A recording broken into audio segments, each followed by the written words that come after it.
เอาสบายดีพี่น้องบางปลายบนสุขุสุคนฝั่งไทยฝั่งลาวฝั่งซ้ายฝั่งขวาพี่น้องสโลแกนซองภาคพังไปน้ำคลองเนาะมื้อนี้มื้อสันวันดีเนาะมื้อสันวันพ่อมื้อประกอบวันงามทั้ง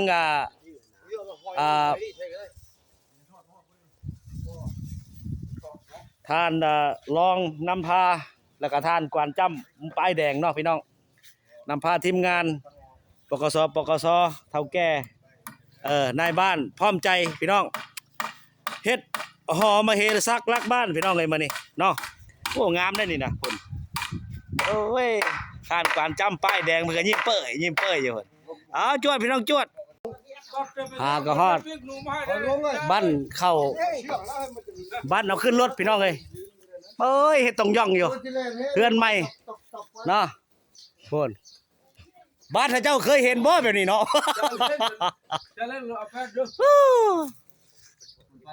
เอามาถึงป่ามาเฮซักลักบ้านเป็นที่เฮียบห้อยพี่น้องเนาะฟังเฒ่าแก่แนวโฮม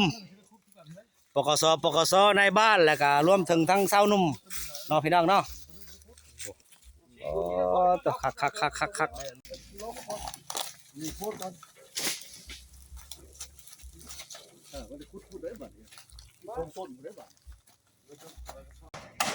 จะสมเด็จเช็ดชิดเนาะพี่น้องเนาะ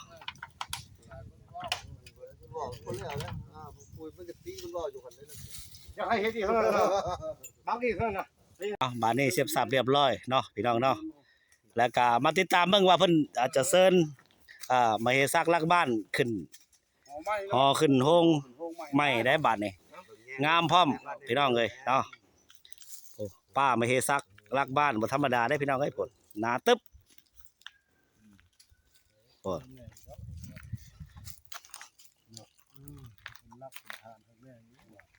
มันใหญ่เท่เด้อทำดินดาดภายนอกไล่เราเต้นคืนเอาไล่ตั้งดอกคนหลับตื่นก็เช้าแล้วมันย่างเลยในเช้านี่มึงเป็นนักข้าวคำบ่นถูกแล้วถ้าที่เรื่องคนที่เรือมาฮะก็จะมีเรื่องของคนอยู่หันหลังของตอนนี้แล้วก็ขอเอาได้บาทขึ้นโฮงเลยได้มาฮอดมาถึงว่าบาทนี่จะถูกไม่เจ้าผ่านเจ้าดินเจ้าหนาเจ้าป่าเจ้าแทนเจ้าอบรมพุทธาเจ้าบ้านเจ้าเมืองขึ้นโฮงเด้อไฟเด้อคนของเราหลายบาทได้เด้อผู้ไม่ได้บาทไม่จูหนาจำตาเพิ่นเด้อคนเสียนี่ล่ะคนยาวๆนี่ล่ะผู้จับคันนี่ล่ะเด้อได้ใจก็สมบัติลูกหลานเจ้าดินเจ้าหนาเจ้าผ่าเจ้าแทนเจ้าของสมบัติลูกหลานลูกเพื่อนจำตากันไม่ได้บาทขึ้นห้องไว้ละบาทผมห้องโป๊กทำไมล่ะบอกเลขเด้อแล้วบอกผมว่าถูกได้ผมว่าเราจะเป่าบอกนะให้ลูกหลานมีเป็นดีเพราะที่ได้กว้างได้ขวางกว่านี้